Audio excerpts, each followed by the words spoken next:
Heights. In 1973, this rocky terrain on the Israel-Syria border turns into a killing ground.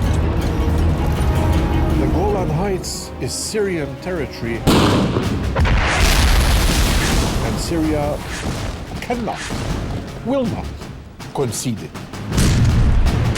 A few hundred unprepared Israeli tankers come face to face with 1,200 Syrian tanks. And all I see, from horizon to horizon, the entire Syrian army starts to drive across from me. This was a no-holds-barred fight, and neither side backed down from it. The Golan Heights. 1,200 square kilometers of the most hotly contested real estate on the planet. It's Dante. It's inconceivable. It's an inferno.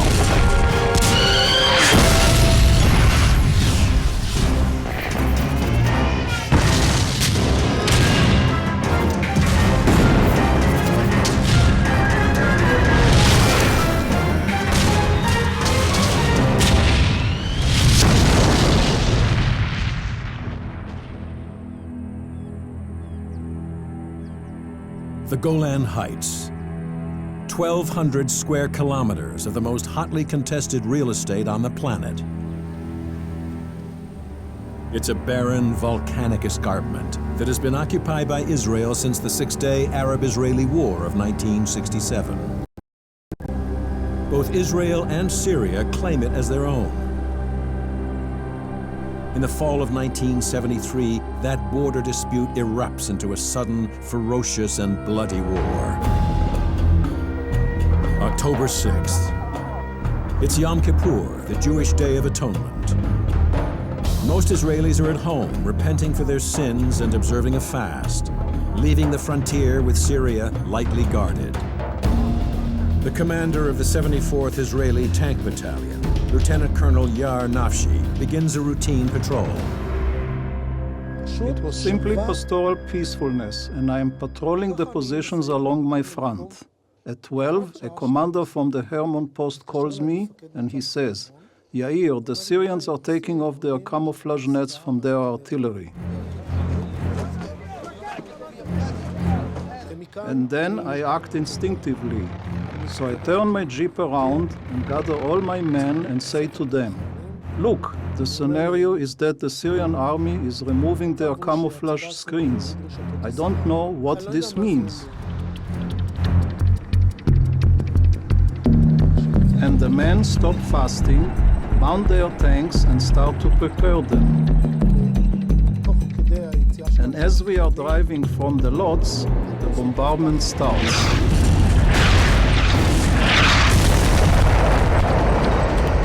The artillery lands on us, then planes of the Syrian Air Force attack. The Syrians have been planning the attack for 9 months. Israeli intelligence had some clues, but for the men on the front, it's a complete surprise. What these Syrians do is lull Israel into a false sense of security.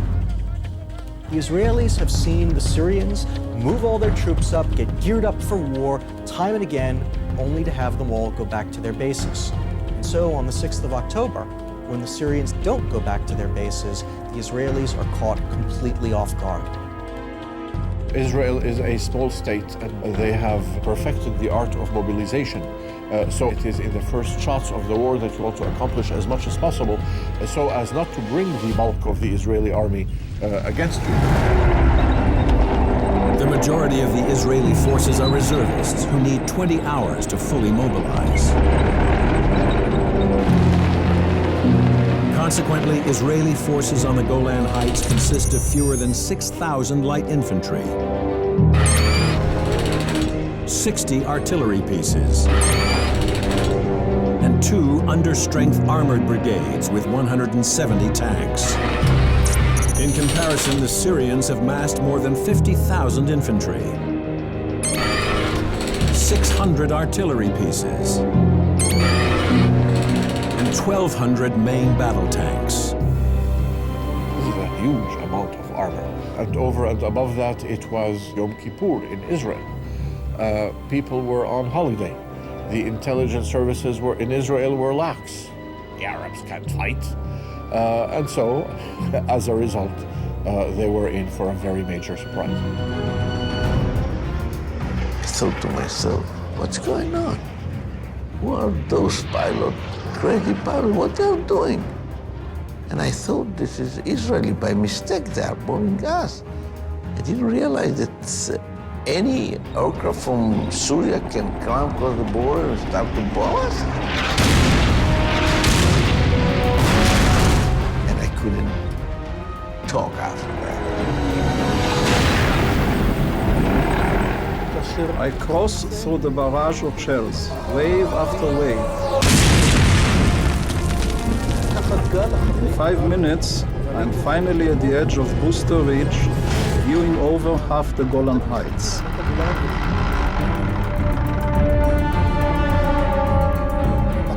At first, it's small. And then, like rings of cigarette smoke, it slowly gets closer, bigger and bigger.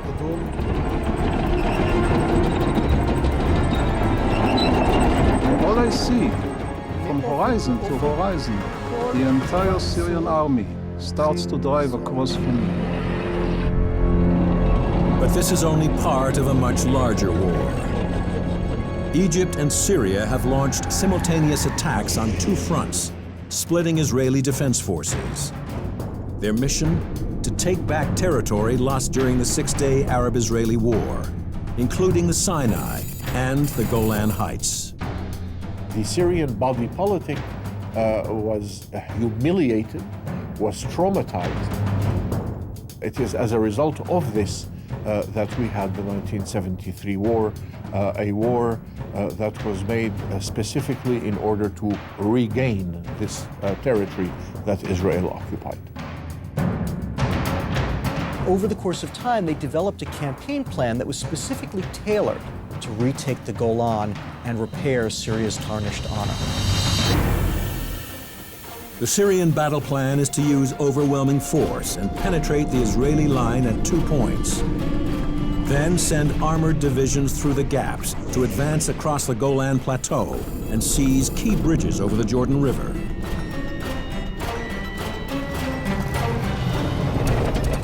At the spearhead of the Syrian attack are masses of the Soviet-designed T-55 tank. The T-55 at 40 tons is relatively small for a main battle tank, making it hard to hit. Its 100mm main cannon has an effective range of just 2,400 meters, no match for the bigger guns of the Israelis. But that disadvantage is offset by numbers. The Syrians attack the Golan Heights with more than 1,200 T-55s. The defending Israelis with their 170 tanks are outnumbered almost 7 to 1. The Syrians had rehearsed the initial attack on the Israeli positions countless times beforehand. But apparently, one thing that they hadn't quite planned out properly was where to put the bridging equipment. The Israelis had built a deep anti-tank trench in front of their positions all along the Golan front. But the Syrians had put their bridging equipment far back in their columns. And as a result, the first thing that happened was you had Syrian tankers who bizarrely drove straight at the Israelis, drove right into the tank ditch, and as a result were picked off like sitting ducks by Israeli tankers sitting up on the heights overlooking this anti-tank trench. For the Israelis, the tank of choice on the rocky terrain of the Golan is the Shot-Kal, an upgraded version of the Centurion main battle tank. It's protected by 152 millimeters of frontal armor and equipped with a 105mm rifled cannon, accurate at ranges in excess of 3,600 meters. The Shot-Kal is a formidable opponent to the Syrians' T-55s. When David goes out to fight Goliath, he made a decision to fight him with a slingshot. And he knew he could defeat Goliath because he wouldn't enter in range of Goliath's weapons. And from outside that range, he hits him with a rock and knocks him over. I am going to be David. The Syrians don't open fire from ranges further than 2,200 meters, but I, in all my training, can fire and hit targets at about 5 kilometers. 4 קילומטר, 5 קילומטר.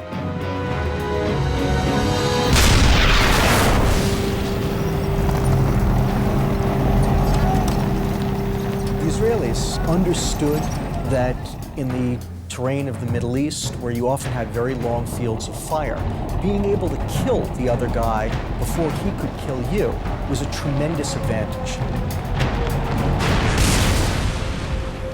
And so the Israelis had put a tremendous amount of effort into developing long-range gunnery skills.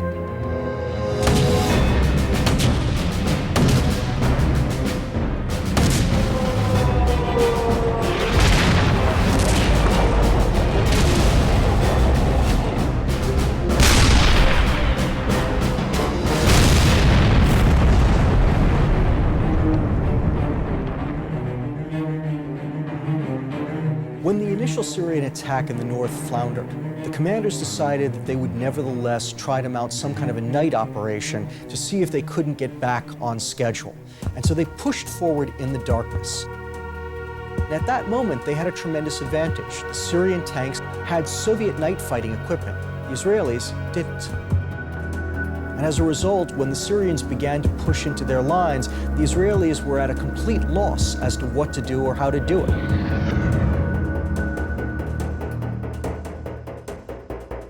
The hardest combat was during the night.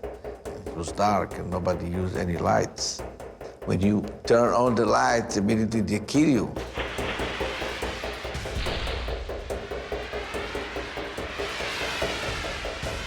Really, the main problem is during the night, they had infrared system. Syrian infrared projectors enabled the T-55s to see through the dark, detecting targets up to 1,200 meters away. It's a huge advantage for the Syrians. The only defense the Israelis have are night vision binoculars that can detect the infrared beam. One situation, I was looking to identify them, and I moved my face down, and I saw all the parts of my tank. I was surprised, what is dark? I moved my binocular, and I saw it's dark. I put it again in my face, I saw every part. And I and 200 meters in front of me, one projector looked straight to my eyes with infrared system. And he identified me, he was ready to shoot. And I screamed to my driver, go far away, and we moved back. We shot to the direction they came from, just to give them the feeling that we are there waiting for them. They didn't know that we are blind. The Syrians infiltrate Israeli positions through the night, and the line between the two tank armies becomes increasingly blurred. One situation, I saw a tank beside my tank, 10 meters. The tank looks strange, and the stoplights turn on. I talked to the platoon leader. He was close to my tank. He said, there is a tank here, use the light and show me who is this tank. He didn't want first, of course, and I convinced him, I ordered him. And he put the lights, and I saw T-55. I was in shock. Of course, I shot him. At the moment when he was on fire, I saw another tank close to him. I shot him too.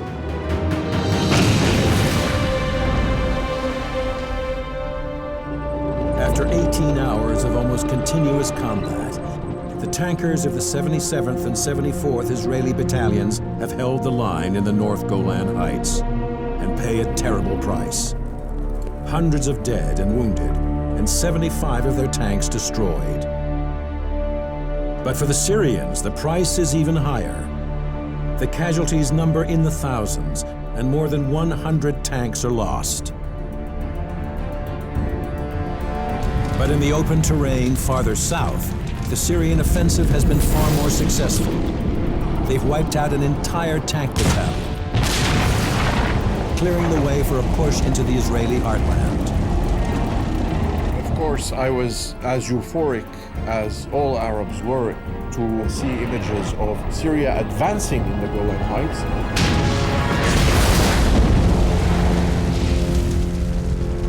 The future, not just of Israel, but of the whole Middle East, now hangs in the balance.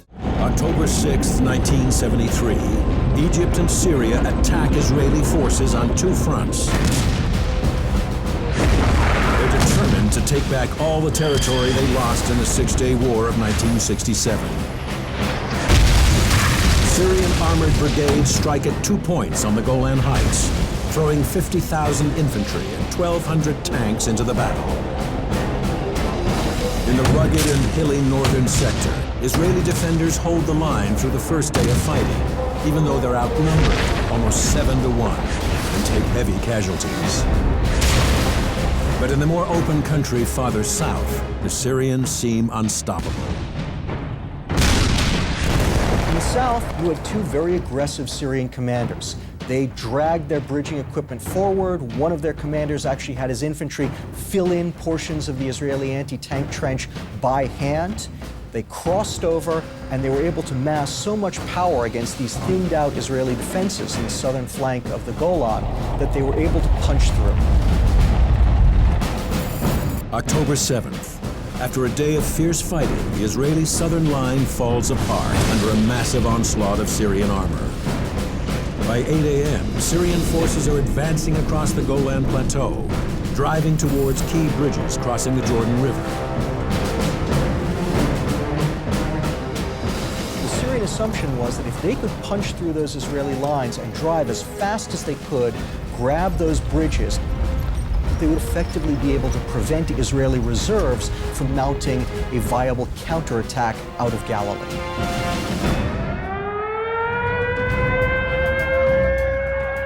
At 2 o'clock, when I heard the alarm, I opened immediately the radio. I heard the BBC announcing that the war started in Israel. A heavy battle of armored forces is continuing on the Golan Heights, as Syrian armor has been attempting to break the Israeli line and has, according to the news here, been checked by Israeli tanks and artillery. I called my unit, the brigade, and they told me, come immediately, there is a war. The roads were empty, I drove like a hell, and the feeling was that they caught us unprepared.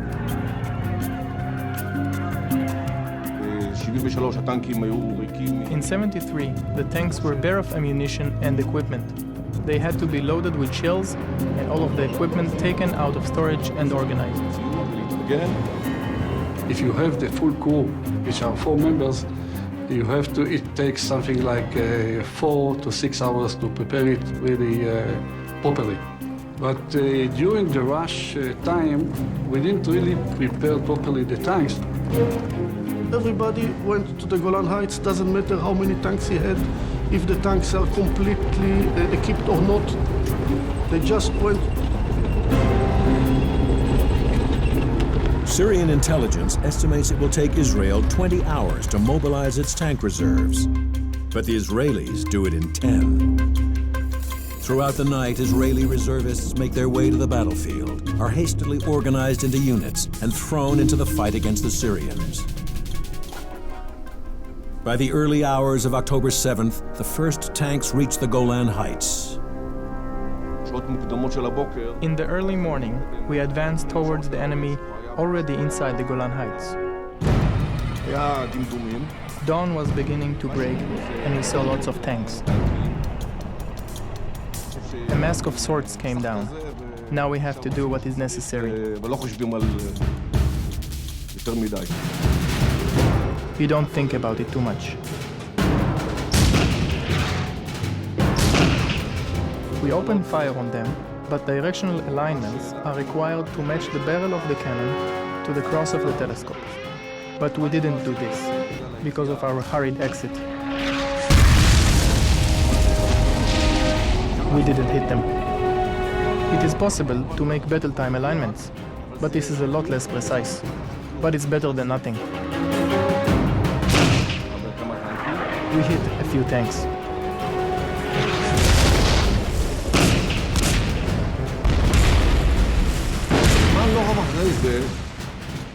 But not long after this, I saw a very large cloud of dust coming from the southeast.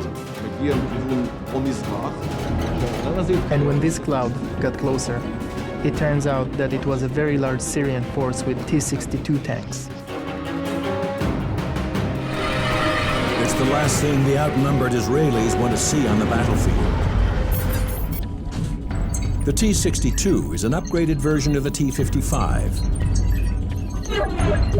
Those upgrades include 240 millimeters of frontal armor and a bigger 581 horsepower engine. But the biggest threat is the T-62's 115 millimeter Molot main cannon. Its smooth bore design increases muzzle velocity, giving it a range of nearly 3,000 meters.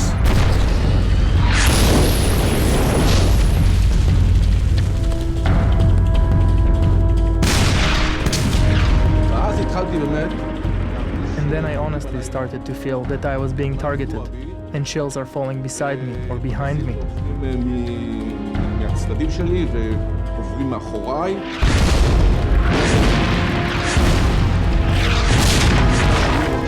And if the first one is long, the next shell will be short, and then the next will hit me.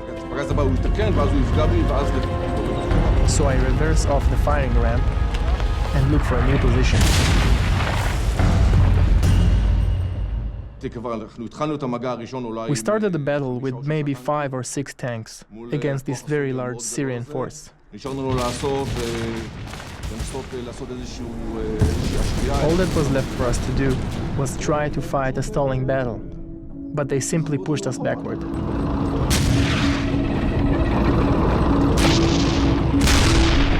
It's overwhelming.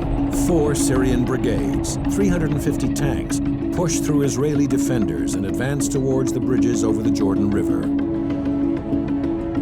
Before dark, both of them run into very small groups of Israeli infantry. And even though at this point in time they're only a couple of kilometers from their objectives, both brigade commanders decide to stop for the evening, and with almost nothing standing in their way. The bridges were sitting there. They were theirs for the Syrians' taking. When they woke up the next morning, they found strong Israeli forces guarding those 2 bridges.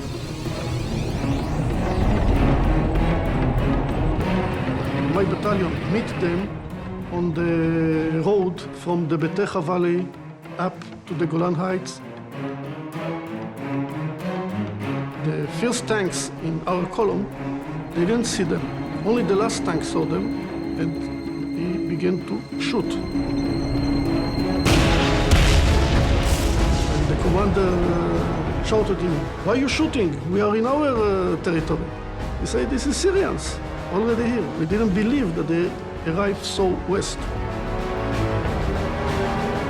Their problem was that the T-55 have only 5 degrees of degradation.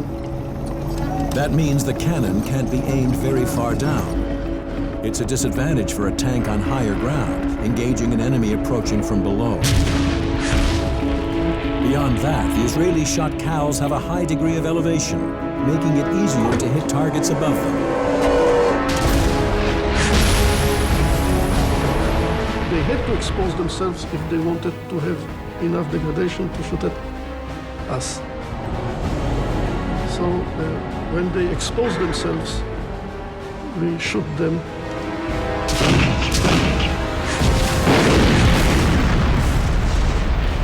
So by that way, we succeed to stop them. The real problem there was simply Syrian junior officers allow small Israeli forces to completely derail the one thing that might have actually secured victory for Syria, the drive to take the Jordan River bridges. Israeli reserves from the 39th Battalion stopped the Syrian 1st Armored Division at Batea Road. But farther south, the Syrian offensive remains unopposed. As 40 tanks of the 132nd Mechanized Brigade advanced towards the small village of El Al. I received orders to ascend to El Al and seal up what is known as the El Al position. It's a position between two deep canyons, about 2 kilometers wide. He who possesses it and successfully holds the position controls all routes down to the Sea of Galilee. At around 9 o'clock, through my binoculars, I start to identify what we in the armored call masses of dust. This means that you can see the clouds of dust far before you hear the noise. And through the binoculars, I notice some movement from a distance of about 4 kilometers. That movement in the distance is an entire brigade of Syrian tanks. Their mission is to occupy the western edge of the Golan Heights, overlooking the Sea of Galilee. From here, the flatlands of Israel lie almost undefended and at the mercy of the advancing Syrians. If they are successful and pass us, the Syrians will be at the Sea of Galilee, and I understand that a loss or even a retreat is not mine alone. It would be fatal.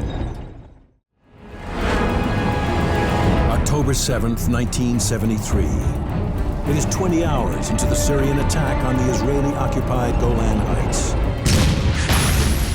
And in the rugged and rocky northern sector, 2 Israeli tank units struggle to hold off the Syrians. But in the flatter terrain of the southern Golan, masses of Syrian armor have rolled over the Israelis and are pushing on towards bridges over the Jordan River. At around 9 o'clock, through my binoculars, I start to identify what we in the armored call masses of dust. This movement ahead becomes clearer and clearer, and then we start to identify Syrian tanks. They are getting closer and are stopping at distances of about 1,500 meters, and we start to notice a lot of strikes.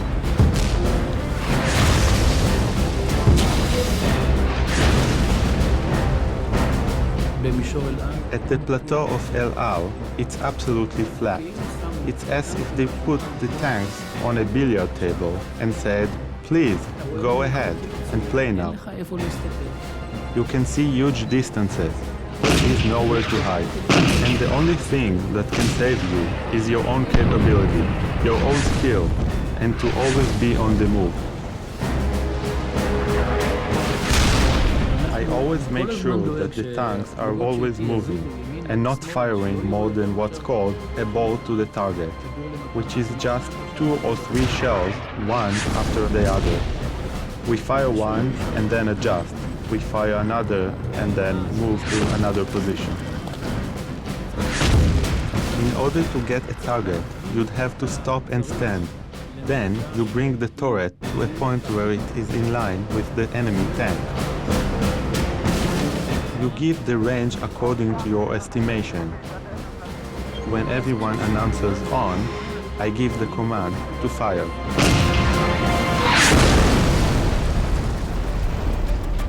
The Israelis, for their part, maneuvered constantly. They darted from firing position to firing position. Those Syrian armored units didn't maneuver at all. They simply drove straight at the Israelis. And so this is really the big difference between the Syrian and Israeli armies. The Syrians, when they gain territory, they hang on to it to the death, which might be good, but is very bad if you need to maneuver. The simple fact is that the Syrian tankers are just no match for the Israeli counterparts.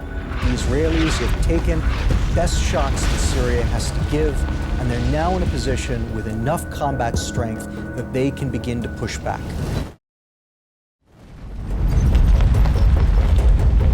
So we started to move unit by unit, and I found myself alone in Ramtania. There was two hills, and I was in the cradle, you know, of the hills, overlooking Hushniya village. I saw a regiment getting fueled or rearmed and so on. And I started to shoot at them.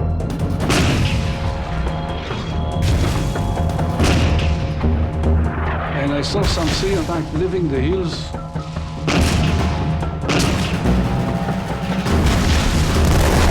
And I started to hit one by one because they were standing one next to the other, very, very close.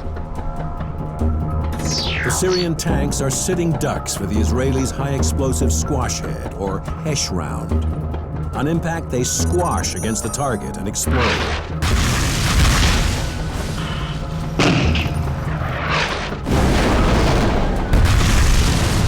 Creating a shock wave that tears apart the inside of the tank.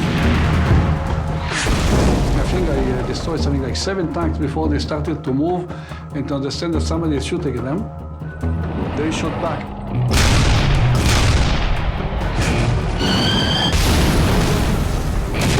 Our tank started to bend.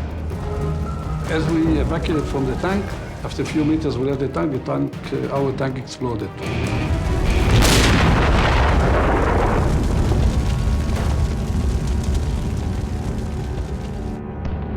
The outnumbered Israelis fall back and regroup, and the Syrians gear up for a final big offensive.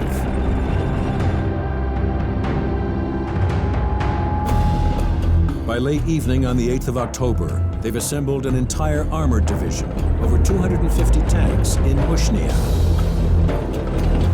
a tiny hamlet in the South Golan, which is about to become ground zero in one of history's greatest tank battles.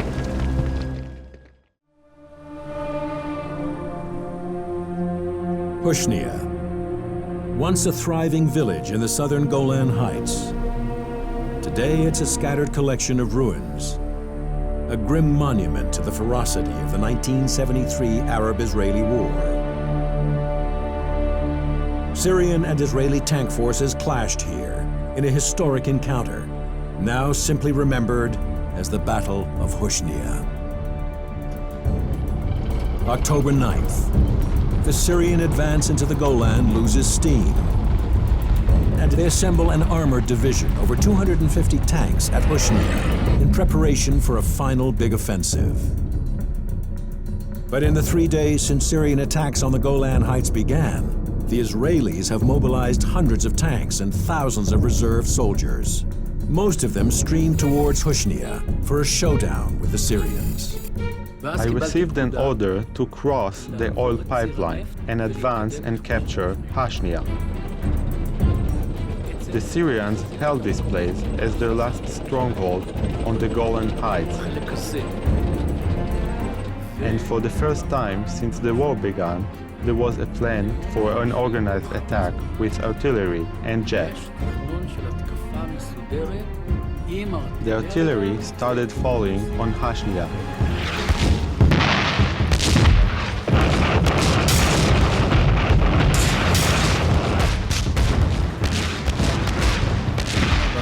And we, in 2 squads of tanks, started to advance, crossing the territory from the oil line towards the village of Hushniya.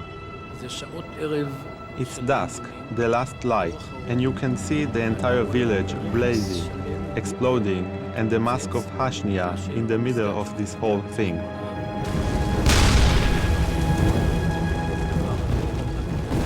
We advanced with the tanks, and the Syrians didn't escape. But it's dangerous because everything is exploding and blazing around us. It's Dante, it's inconceivable, it's an inferno. And then, from within the village, outburst Syrian tanks and trucks. They are terrified, trying to escape, and I see a Syrian tank, and it isn't clear if it is able to get out. But then, his turret starts moving in my direction, but my cannon and my turret are farther away. and it's completely clear that I won't be able to target him. He's going to get a bead on me first, and if he does, then I'm a goner.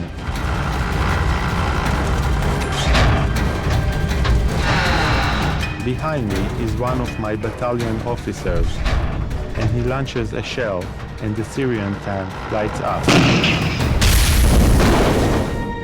They are difficult displays to describe, but the Syrians ran for their lives. The Israeli reserves destroy more than 200 tanks, stalling the Syrians' big push. By the afternoon of October 9th, the Israelis have retaken most of the southern Golan. But on the northern front, they are still struggling to hold off Syrian forces in a place that will soon become known as the Valley of Tears. In the north, the remnants of the elite 7th Armored Brigade are still just barely holding back the Syrian 7th Infantry Division. The Syrians tried one last time to blast through the Israeli positions. They've got 200 tanks, half of them T-62s, and the Israelis are down to less than 30 Centurions.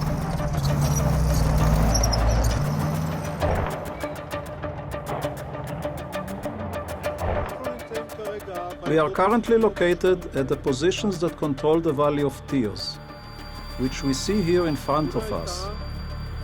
And when I arrive from Booster Ridge with 6 tanks, I realize that I am not going to make it to these positions, which are the best ones, and govern the entire width of the Valley of Tears. By now, Unit 7 has retreated back, and I find myself alone with 6 tanks. And I decide to make a defensive stand on the reverse slope. And I stop the 6 tanks and spread them out along the back slope of the hill that is located behind us. And I see the smoke from the exhaust of the Syrian tanks over the hill. And I tell my men, you, see those moving on the other side of the hill? You, take those 3. You, these 2. You, these 3. And I let the Syrians come right over the hill.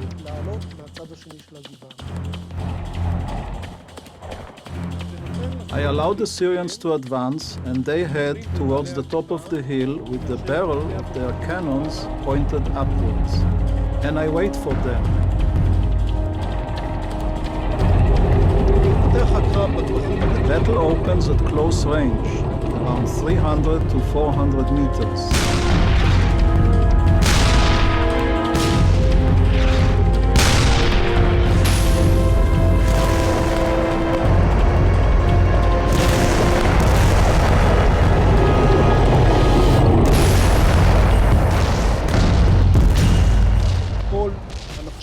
And we stop their advance towards the main road. But in this battle, after we stopped the Syrian army, we had only 2 tanks left. On this side, at the foot of Mount Hermonite, we see today the same famous valley where the commander of the 77th Battalion, Colonel Kahalani, stood and blocked the Syrian advance through this valley. When I came 2 kilometers from the hills, I saw far away Israeli tanks on fire and other tanks around them. It was Syrian tanks. And I moved with my tanks to the valley. I was in shock. I called my commander and said, if you have any tanks in the area, send them immediately.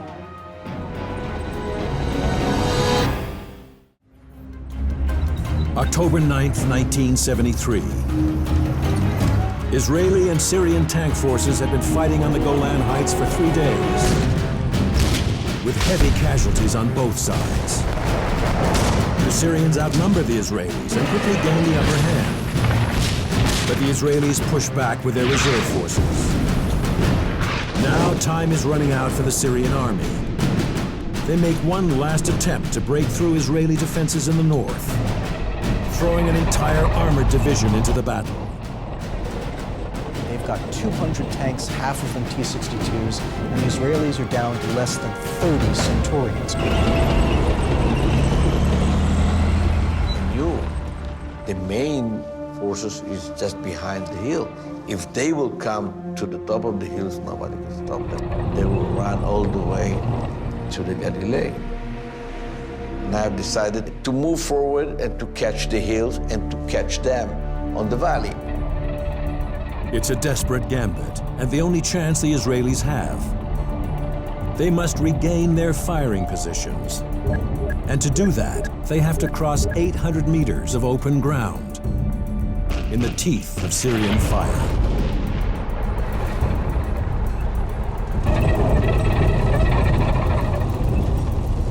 I ordered to move forward like it was written in the book. Nobody moved. And I've decided to move all of them to my frequency, to my radio. Every gunner, loader, driver, and tank commander, sergeant listened to my voice. And I told them, look, the Syrian soldiers, how they're fighting so well. Look at them. The motivation of them. What happened to us? Am I see chicken in my unit? Start to move. And I started to move. I saw another tank joined me, and another tank joined me. And I prayed to the God, just give me to arrive to the top of the hill, and we will catch them. And suddenly another tanks arrived to the hills. And we arrived. The valley was dark from tanks. And we shot like crazy.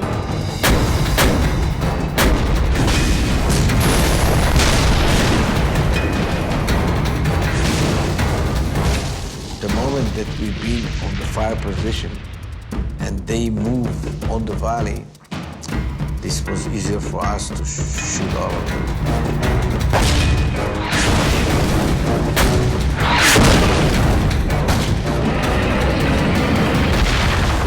I fought to survive. Some of them, they stopped and they shot and they killed my tanks. Survive around 3-4 tanks, no more than that. I remember that I was trying to count the tank that we shot all over, and I couldn't. So many.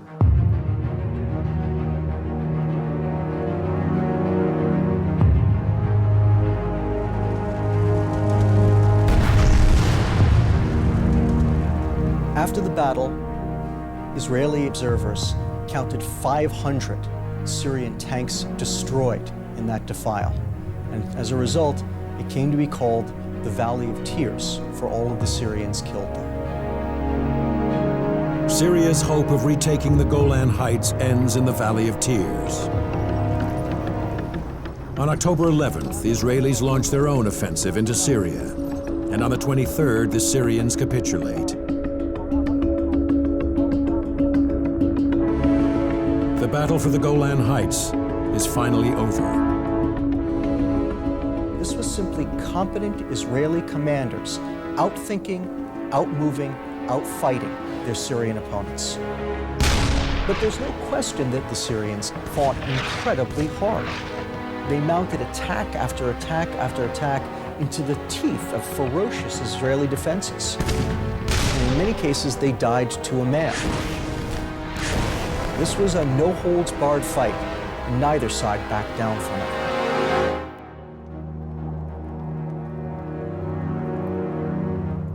The 1973 Arab-Israeli War lasts just 16 days, but those days are among the bloodiest in the history of armored warfare.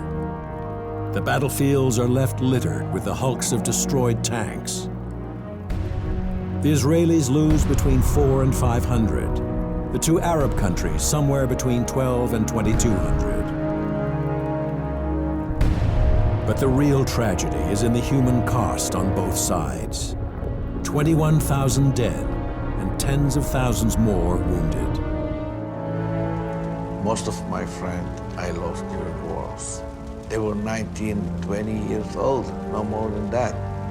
And I saw them how they fight, and it's unbelievable. And I was very proud. The war ended with disappointment, but it ended with a solemn promise by Syrians and to Syrians and of Syrians that they will get back the Golan Heights one day.